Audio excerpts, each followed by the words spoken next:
Olá, queridos estudantes! Bem-vindos de volta para mais uma aula, mais um momento de quê? De filosofia. Sou o professor Hélio, estou aqui nesse momento para caminhar com vocês novamente, sem cessar e sem cansar. Olha que interessante.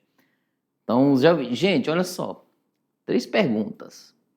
Vocês já ouviram falar da palavra anomia? Isso, anomia, já? Isso mesmo. Já monte aí o seu vocabulário, coloque lá. E heteronomia, com H. Heteronomia. E autonomia, essa é mais popular, claro. E autonomia. Olha só, nós vamos fazer hoje a nossa explanação ainda do âmbito da ética. Se a ética lida com as questões do comportamento humano, vamos aprofundar um pouco, certo? E além. Então, esses 3 pontos têm a ver com o comportamento nosso, seu aí na escola ou em casa, no trabalho, o professor Hélio, etc. Ok? Comportamento humano. Vamos lá, olha só. A ética ainda indo além. Vamos lá.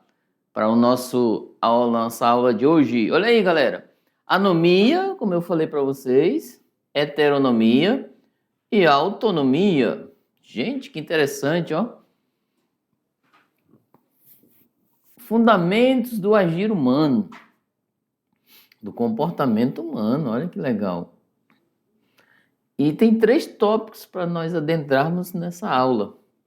Liberdade, regras e escolhas, ó. Anomia, heteronomia e autonomia. Nós vamos fazer uma breve introdução sobre esse tema, tá? E o outro ponto é a ética da autonomia, o pensamento de Immanuel Kant. Então, ele traz um pouco sobre o que ele vai dizer sobre a autonomia. E a outra é a ética da autoridade, de Emmanuel Levinas.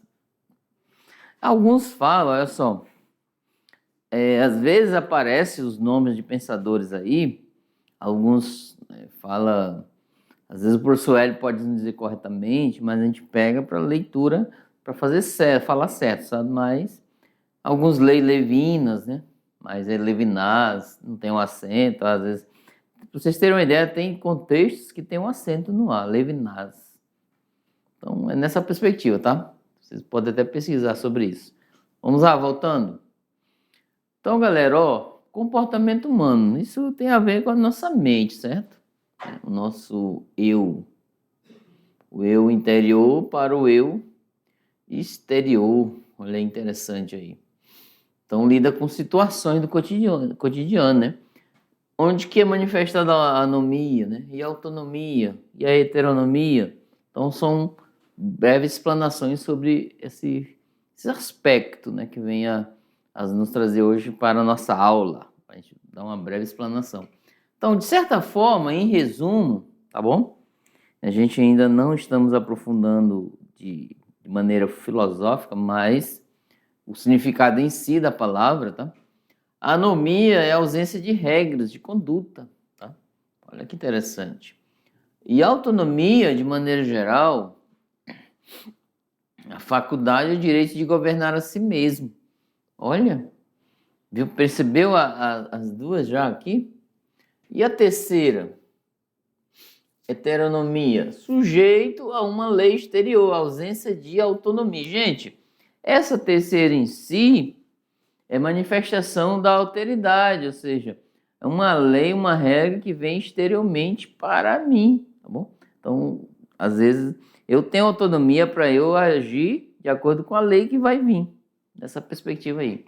E continuando, ó, anomia é a etimologia da palavra, é a origem, certo? A origem da palavra, olha que legal. Já pesquisou a origem do seu nome? Então pesquise aí. Ó, do grego, a anomia significa o A é não, geralmente, tá? E nomos é lei, norma.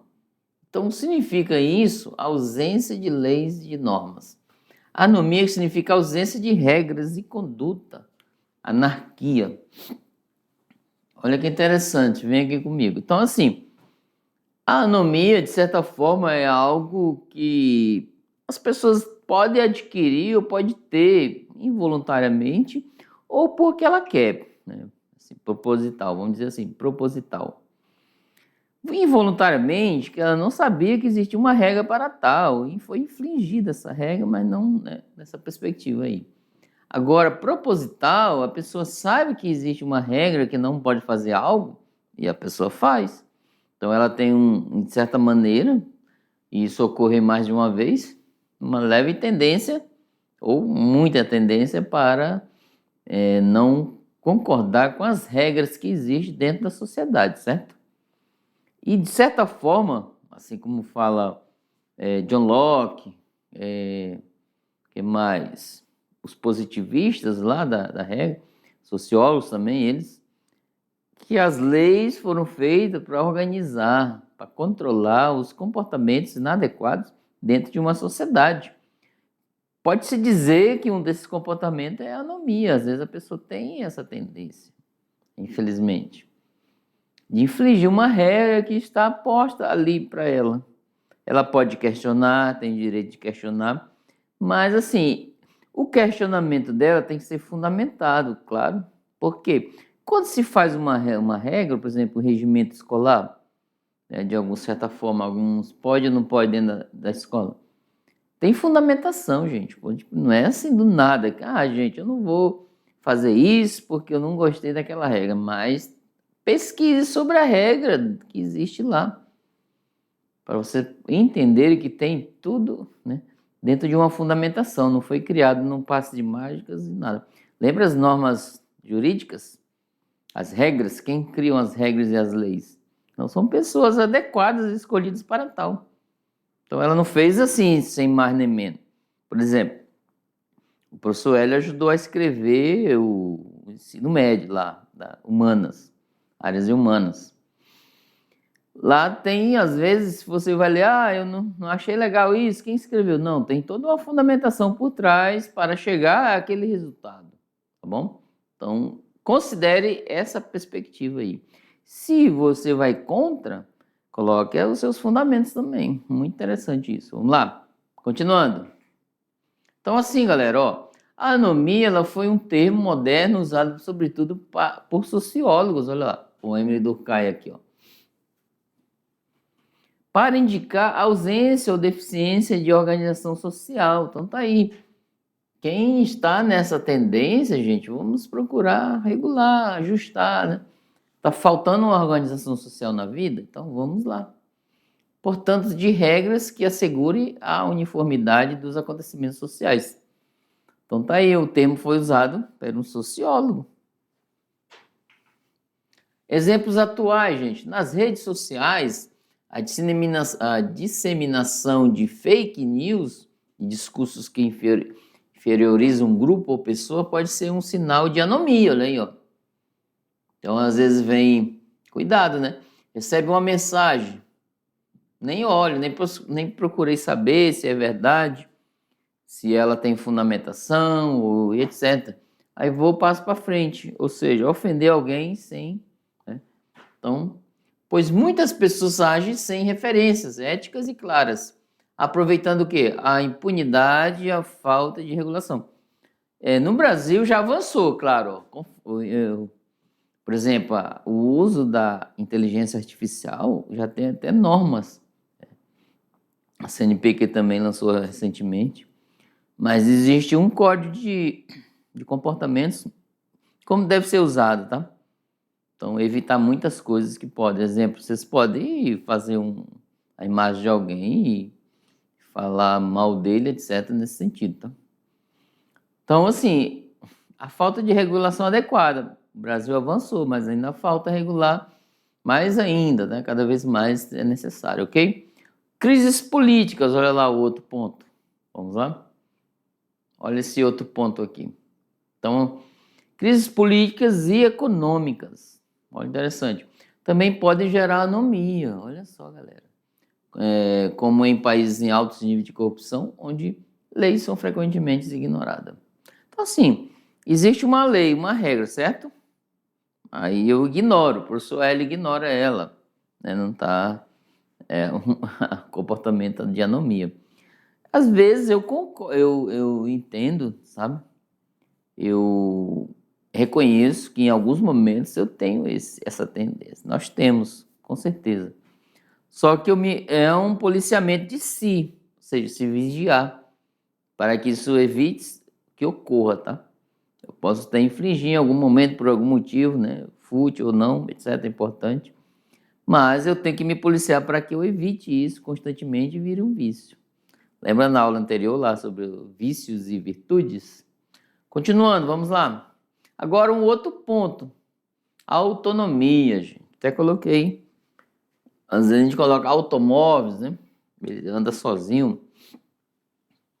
Autossuficiente, ele resolve tudo sozinho. Autonomia, o poder de dar a si a própria lei, olha. A etimologia, vamos lá, origem. Tá aqui. Vamos lá. Do grego autos, nomos, né? Onde auto significa por si mesmo, ou mesmo. E nomos quer dizer lei, norma. É a condição de uma pessoa, de uma coletividade cultural, né? Olha só, gente.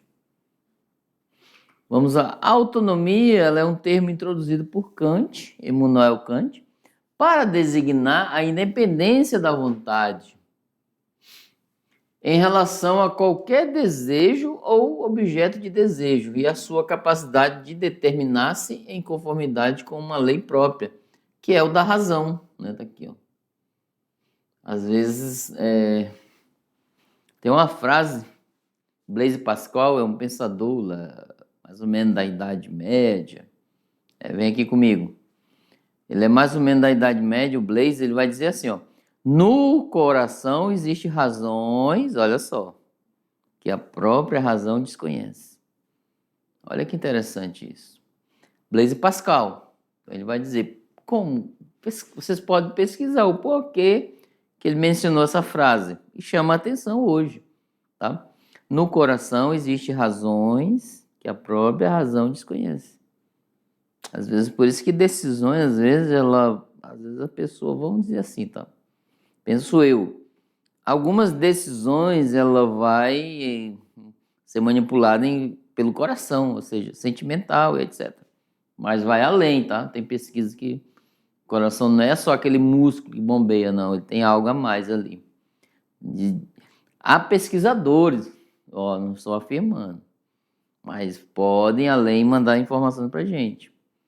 Há pesquisadores que dizem que há uma linha de raciocínio, né, ou seja, o coração ele é capaz de ter uma razão, um raciocínio ali próprio, tá bom? Vamos lá, continuando. Olha lá, resumindo, gente, a autonomia, ela, de certa forma, é a definição da capacidade de agir, né, segundo normas que o próprio indivíduo reconhece, tá bom? Como válidas de forma racional e livre, o conceito central em Kant. Exemplos: uma ativista que defende causas ambientais por convicção pessoal, olha que interessante, mesmo sob pressão contrária, age com autonomia. Olha só. Uma pessoa que segue uma dieta vegana, né, por questões éticas, independente da opinião alheia, demonstra autonomia moral. Entenderam aí, galera?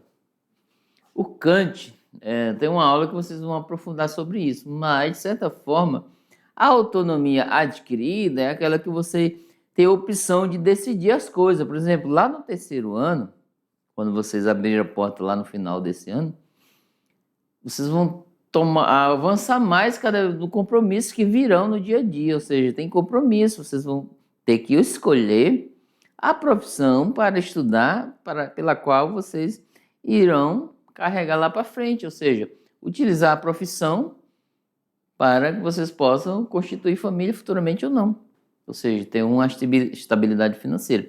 Isso é uma autonomia, tá bom? Adquirida. E Kant, é só um spoiler, Kant vai dizer que a autonomia é alcançada pelo esclarecimento, ou seja, para tirar as questões de dúvida, senão pelo conhecimento, pelo estudo. Sabe por quê? Às vezes as pessoas vão tomar uma decisão por você. Não estou falando de decisões em conjunta com os pais, tá? Vocês têm que respeitar os pais, certo? Autonomia para isso também. É porque vocês vão consultar os pais. Pais, o que eu posso estudar lá depois do terceiro ano? Que faculdade vai me ajudar? É opinião, tá? Porque enquanto menor que 18 anos, vocês têm o apoio dos pais, né? Para algumas decisões, etc. Mas a autonomia é você se decidir por si só. Pai, mãe, o que vocês acham desse conhecimento que eu vou adquirir? Estou com vontade de fazer isso. Aí eles vão analisar, te dar opinião, etc. Isso é autonomia, tá? Às vezes a gente temos vergonha pelo que as pessoas falam e pensam, mas não, tenho que ter autonomia para eu ser eu, tá bom? Para o bem, claro. Vamos lá, continuando. Olha aí a heteronomia. E o que é heteronomia? É um termo, né, diferente, né? É um grego hetero, diferente, outro, e nomos, que é lei, norma, no contexto da aceitação das regras dadas exatamente. Então, assim, ó, vamos dar um exemplo aí na escola. Tem uma regra e eu quero infringir uma regra. Mas eu não posso, porque no regimento tem uma regra que eu tenho que respeitar. A heteronomia, ela vai dizer que essa regra, se eu decidir seguir essa regra com a minha autonomia, eu estou exercendo a heteronomia, ou seja, é uma aceitação de regras externas a mim, mas eu, para o bem, eu estou aceitando. Se eu não aceitar, é o quê? A anomia. Olha que interessante, os 3 pontos aí. Então, a heteronomia, ela está externa a mim, as coisas que aparecem. Pode ser uma lei, pode ser, por exemplo, dentro do trabalho, onde você vai trabalhar, você não pode, tem que ter autonomia para trabalhar, produção, etc. Conhecimento, ideias, inovações, mais heteronomia, que é respeitar as regras que existem naquele local, ok? Senão, se você virar comportamento dianômico, ou seja, anomia, vai fazer acontecer o que do seu trabalho, do seu emprego? Não vai dar certo, ok? Continuando, vamos lá. Então, assim, ele está caminhando, mas é esse fio condutor. Existe como se fosse a regra aqui, ó. Estou caminhando de acordo com as regras que existem. É uma heteronomia, ok? Por exemplo, um jovem que segue uma carreira tradicional, como medicina ou direito, apenas para agradar os pais, sem real interesse pessoal, age por heteronomia também, ó. Então, é uma regra posta exterior a ele. Pessoas que compartilham trends, né, nas redes sociais sem questionar seu conteúdo, apenas para se adequar ao grupo, também estão agindo de forma heteronômica. Então, é nessa perspectiva aí. As regras estão lá, para o bem ou para o mal, ok? O Kant contrapõe a autonomia, né, com a heteronomia, em que a vontade é determinada pelos objetos. Os ideais morais de felicidade ou perfeição supõem a heteronomia da vontade, porque supõem que ela seja determinada pelo desejo de alcançá-los, não por uma lei sua, né, própria. Não podemos ser guiados pelos desejos. Kant quer dizer isso, tá? Só porque eu desejo aquilo, lembra lá o momento interativo, né? O eu quero, eu posso, eu consigo. Tem aquela questão da ética. Agora o Kant e a autonomia. Ele foi um termo introduzido por Kant para designar a independência da vontade em relação a qualquer desejo ou objeto, certo? De desejo. Para ele, a autonomia se dá justamente quando o homem segue a lei universal que sua própria razão proporciona. A proposta de Kant é que o homem aprenda a pensar por si mesmo. Pensar por si mesmo significa o quê? Procurar em si mesmo a suprema pedra de toque da verdade, isto é, em sua própria razão humana. E a máxima que manda pensar sempre foi por si mesmo, é o esclarecimento. Então tá aqui. Já expliquei isso aí, né? Vamos adentrar agora sobre o Levinas, né? E a heteronomia. Levinas, gente, Emmanuel também, ó, foi um filósofo francês, nascido em família judaica. O seu pensamento parte do pressuposto de que a ética é a filosofia primeira, que é anterior à ontologia. É no face a face do humano que se rompe, o sentido. A ideia de infinito surge diante do rosto do outro sujeito, se descobre responsável. Ou seja, ele vai dizer aí, nessa perspectiva, vem aqui comigo, que o outro em si, eu sou responsável por ele também. Olha que interessante. Não tem um exemplo, tem algumas famílias que o irmão mais velho, um pouco, ele fica em casa cuidando do mais novo. Ele, gente, tem que exercer a heteronomia ali. Ou seja, o respeito pelo outro que está no face a face, né, na minha vida. Então é nessa perspectiva. Vamos lá, continuando. Olha lá. Para ele, a heteronomia é um princípio da boa convivência e da alteridade, certo? Alteridade com o outro. Ele diz que não é possível agir de forma responsável, tendo em mente somente as regras próprias da consciência que governa a si mesmo. É preciso o outro, tá bom? Então ele diz que é impossível. Consciência de si mesmo com o eu. Então tem que ser o eu e o outro. Ao perceber o outro que vem de fora e me interroga, não posso dizer-lhe não, sou responsável por ele. Tá bom? Então Kant vai dizer essa perspectiva aí. O princípio moral de Levinas é pura heteronomia, ou seja, outro me interroga, né? Me interpela e manda servi-lo. Seu rosto é um mandamento que faz o ser responsável. Ser moral é ser humano. Além disso, ele pontua que a heteronomia não é escravidão, não, tá? Se tu tá servindo o outro, não é escravo. A moralidade é baseada no respeito à liberdade do outro. Para isso é necessário estar disposto a limitar-se para não se impor perante o outro. A obediência, gente, a lei criada por outros, não significa servidão ou submissão a um tirano, né? Mas sim a superação da pretensão do eu em ser o fundamento único de todas as regras. A heteronomia é a norma, a regra externa, e não depende da vontade do sujeito. Então tá aí. Os 3 pontos principais da nossa aula de hoje é trazer essa importância da anomia, né, que é um comportamento inverso, né, da autonomia. Não, ou seja, a autonomia ela envolta em todos os aspectos dos dois, ou seja, eu tenho autonomia para ser aunômico, ou seja, quebrar as regras, olha só. A autonomia ela é adquirida pelo esclarecimento, pelo conhecimento, tá? Para o bem e para o mal. E a heteronomia é com respeito, ou seja, se a anomia quebra as regras, vai em desacordo com as leis, com as regras, a heteronomia ela é obediente a isso, e não vê isso como escravidão. Interpela a questão do outro, sou responsável pelo outro. Então são questões que devem ser fazer. Por exemplo, dentro de um ambiente de trabalho, eu tenho liberdade para eu faltar ao trabalho, sem nenhum motivo. Mas eu não tenho liberdade para levar falta. Olha que interessante. Eu vou ficar com falta, exceto se eu tiver motivo, que é a questão do atestado médico, etc. Só um exemplo para vocês entenderem, ok? Nessa perspectiva. E olha lá, galera, olha aí para vocês um presente. Momento interativo, pessoal. Vamos ver esse momento interativo aí.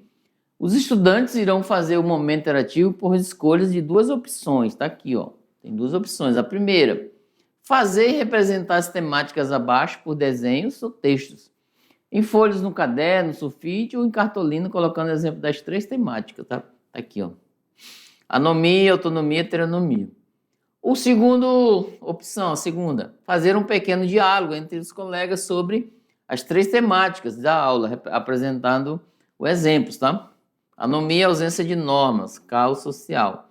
Anomia, autodeterminação, liberdade racional, ou autonomia. Heteronomia, regras impostas externamente, conformismo, tá bom? Então, vocês têm 3 opções para trabalhar esse momento interativo, tá? Ou desenhar, fazer em cartazes, etc., ou debater. Bem legal. Então, um ótimo momento interativo para vocês e até daqui a pouco. Não saia daí, não.